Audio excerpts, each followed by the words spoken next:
Hey guys, welcome back to another episode of 247 DIY. It's almost time to get the O2 WRX back out on the road for the season, but first we got to go ahead and get the last of the major suspension components installed underneath. Alright, so if you've been following along on the channel, I've been going through little by little and replacing the vast majority of the suspension components on this car. We've had the entire rear end out of the car, the subframe was dropped down and just painted up so it's not so rusty and nasty anymore. We have the Whiteline lateral links in the rear end, the More Sport rear trailing arms with Whiteline bushings. We've got the Whiteline rear subframe lockdown kit installed, all new OEM hardware as I've gone along. We dropped down the T-brace in the rear end. We installed power stop bushings in that. And then in the front end, we replaced the stamped steel control arms with the Super Pro STI arm kits, as well as the Whiteline roll center correction kit. So really what that leaves us left to replace are these old, rusty, crusty factory sway bars, which could do with an upgrade anyway. And in a previous video, we went ahead and we got the Whiteline sway bars all painted up in that gold color that I've been paint matching all of the parts in the suspension with. And I figured since we're going ahead and pulling out that rear bar and replacing the mounts anyway, we might as well go ahead and throw in this Cusco bar as well. I decided not to get the kit that some sites offer where you can get the factory OEM diffuser to go in the rear, only because I'm not sold on how that factory diffuser looks. In my opinion, it's a little weird where it only covers the middle portion of the rear bumper and the left and right sides are exposed. But if we decide to go with an aftermarket diffuser or something like that, we'll still have this great mounting point on that bar to be able to mount the diffuser to. And then we've got the rest of the kit over here. This is the BSK007, if I remember correctly. And that's front and rear 22mm bars. It comes with their front adjustable Endlinks, but if you watched the video where we installed the front control arms, the Super Pro ones, the Super Pro kit comes with its own set of adjustable Endlinks. So just for convenience sake, I'm probably going to leave the Super Pro ones in there and not mess with them and just keep these as like a spare set. The only difference being is Whiteline does provide all of these little spacers, and in the instructions tells you exactly how you would want to space the Endlinks off of the tabs on your control arms. But we'll take a look at that. Worst case scenario, I'll probably just go ahead and use the spacers. If I have to remove the link completely, maybe then I'll consider using the Whiteline ones, but more than likely I'm just going to keep these on hand as a spare. We've got the rear Endlinks, which come in this anodized kind of copper color, which was close enough to the gold I've been using where I just felt it wasn't worth the tedious effort of prepping these, pushing the bushings out, painting them, reinstalling the bushings and all that. So we're just going to leave them that color. We've got the bushings front and rear from Whiteline, and then I bought new bushing stays. These are just OEM stays right here. And then a cool thing, if you've got an O2 or an 03 WRX, the mounts for the rear sway bar are known to be pretty weak. You can just jump up a model year to the next facelift, the Blob-Eye facelift. STIs, I believe the WRXs had them too, but I ordered these based on the STI part. Come with these much beefier rear sway bar mounts, and then we have the matching bushing stays to go with those mounts, as well as all brand new Subaru factory nuts, bolts, and hardware that we're going to need. And then since we have to remove the front jacking point plate here in the front end, this was cheap enough where I just decided to go ahead and order a new one since the one on the car is pretty beat up. And as far as the installation of the bars is concerned, I feel like the front end is just going to be simpler, which should make it easier. There's a lot more steps involved with the rear. So I'm going to start in the rear end, get the more complicated install done, and then we'll finish up in the front, which should be the easiest portion of the install.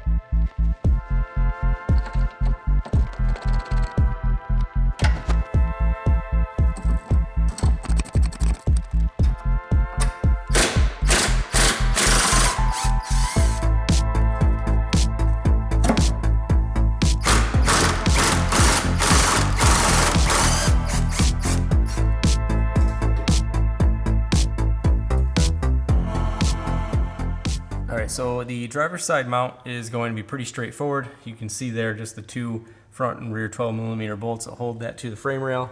It's the passenger side that gets a little bit tricky. The rearward bolt is right up back there. We should be able to get up in there with an extension, but you can see that the bracket for the evap canister here does bolt over top of that. So it shouldn't be too much trouble getting the new bracket in there, but I'm not sure how much added space the Cusco bar is going to create. So we'll cross that bridge when we get there. And then the front bolt there kind of tucks up underneath the plastic guard here for your filler tube. If yours hasn't already broken off from rust, you'll have to undo this 10mm bolt to remove it from the bracket. Mine already snapped off just because it's rusty, but we should be able to just kind of maneuver that bracket or that cover down out of the way so that we can get to that bolt up in there.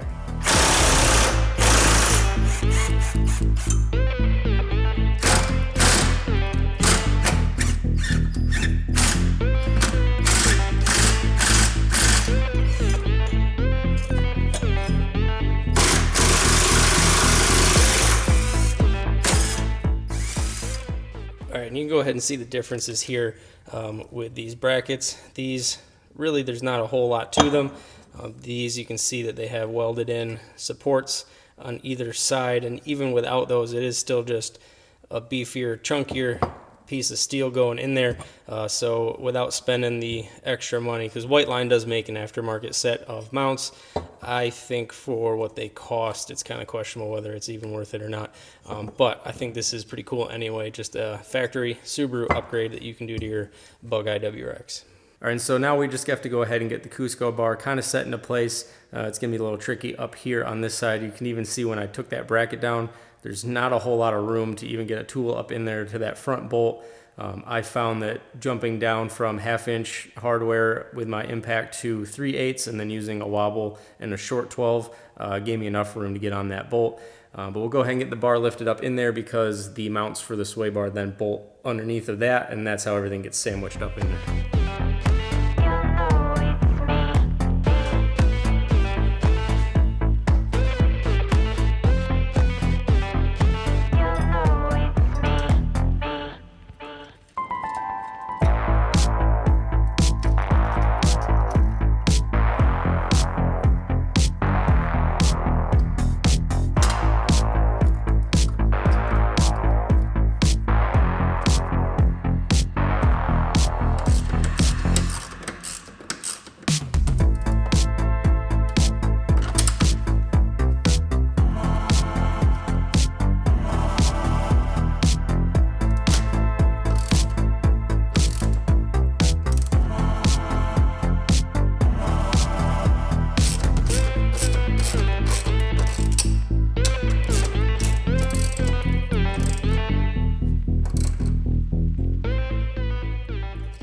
So that's all installed. If you saw when I was putting it on there, I had to take a razor and just clear some of this plastic out because it does interfere with this line and hose right here.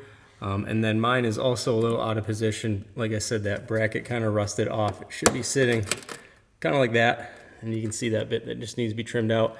I'll probably come through, as long as I feel like I'm not gonna snap this stud off, I'll take this bolt out and I'll just make a little bracket to come here and reutilize this mounting area just to keep that up there and secured, but I'll do that off camera when I got a little bit of free time. And then this side went in just fine. I know a lot of you guys get angry down in the comments because supposedly I don't torque my bolts. I usually do it off camera because it's just redundant watching me hand tighten down and then double check with a torque wrench. But if you're curious, I couldn't find a specific torque value for these bolts, but these bolts are the same 12mm bolts that are going to be going on holding these brackets here. And these are 30 foot-pounds from what I found, so I've torqued these up to 30 foot-pounds. All right, so as far as the Whiteline rear bar is concerned, the paperwork that comes with the rear bushing says that these are a grease-free bushing. The material they make these out of supposedly doesn't need any grease. But it also says that adding grease won't hurt anything, and I don't know, I'm just gonna feel comfortable adding a little bit of grease just because it's what I'm used to. But we're gonna go ahead and pre-install these roughly where the old location on the stock bar is, and then we can move them a little bit if we need to when we're getting it mounted up and under the car.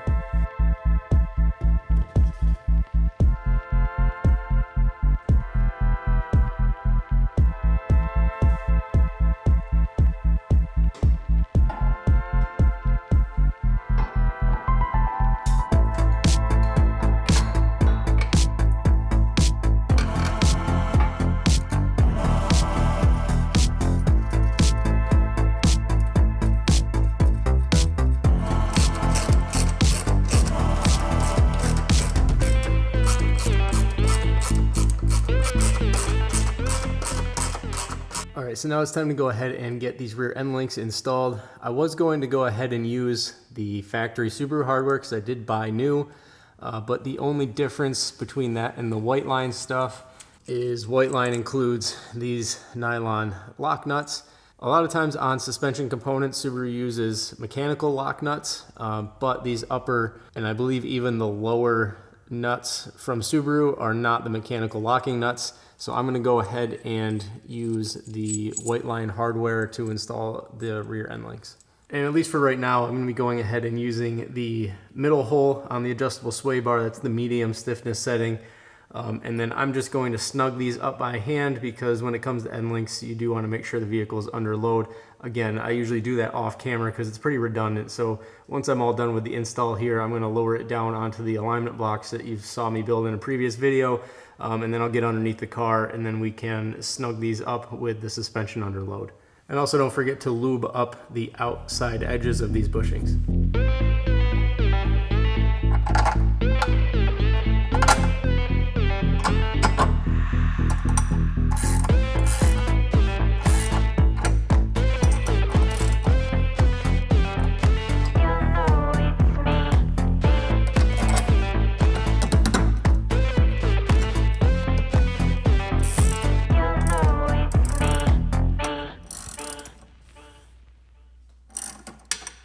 All right, so that completes everything for the rear end. We can go ahead and jump in and get the front end finished up.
All right, so it looks like to finish up this front end, the best idea is gonna be to lower the vehicle down onto the alignment blocks so that I can get underneath, and mainly so that we can adjust these end links with it at ride height. From what I've found, and it's also what Whiteline suggests, is for these adjustable end links, you wanna make sure that once they're installed, there's essentially no preload on the bar when these go into the bar. So especially because we're sitting pretty low, we want to adjust our length with the vehicle down at ride height. We can find a good neutral position for the sway bar to make sure that it's not straining on these end links at all. And it has to be disconnected because these aren't a turnbuckle style. You have to actually rotate the top head here in order to be able to lengthen or shorten the end link. And then once that's all tightened down and the sway bar is essentially in its final position, we can go ahead and put the locks that Whiteline includes for the bushings here. All right, so the car's back in the air. Sorry I skipped ahead, but that stuff gets really tedious, and honestly, I'm not even sure that I did it right. Whiteline doesn't provide really detailed instructions on how to set up the adjustable end links, and the only thing that I found just through Google was someone explaining a good detailed explanation on how to set up adjustable end links. It was with the turnbuckle style. With these ones, if you want to adjust these ones, you have to keep taking them out of the sway bar, spinning the head to adjust the length, and putting them back on there. In reality, how critical it is, I'm not so sure. The only reason that I wanted to do it as right as I could is because the car is lowered significantly, but this isn't a track car or anything, it's just a road car. So essentially what I did is, even though this isn't a factory Endlink, this is a factory sized Endlink for a 2002 WRX, I just matched them up to that, and then I attached it that way, and with them at that length, you've got good 90-degree angles from here to the bar. And as far as the whole preload thing, that still, I'm confused on that. Maybe I'm just being dense, but even the detailed instructions that I found said to essentially hook up one Endlink, leave the other Endlink disconnected from the bar, and then drop the car down. But I'm still sort of at a loss as what they mean about no preload, because the bar is not in a fixed position. The bar will move in the bushing. So again, I don't know. Maybe I'm just being dense and it's simpler than I'm thinking. But again, like I said, this isn't a track car. I don't race this or go to the track on weekends. It's just a fun car to drive on the road. I don't think it's absolutely critical that these Endlinks are perfectly adjusted. And then I went ahead and got the locks attached on the inside of the bushings there. So all we gotta do is throw that new plate up under the center, and this video will be a wrap.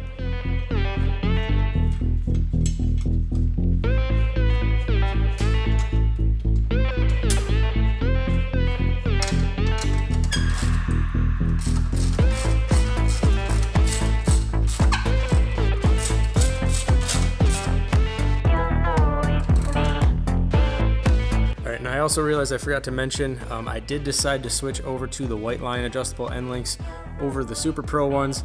If you remember during the Super Pro control arm install video I mentioned that the studs on the Super Pro Endlink ends are too long. You really have to fight with these to be able to get them in the control arm and then into the sway bar. The Whiteline adjustable Endlink studs are much smaller, and it makes things much easier to get that sway bar installed.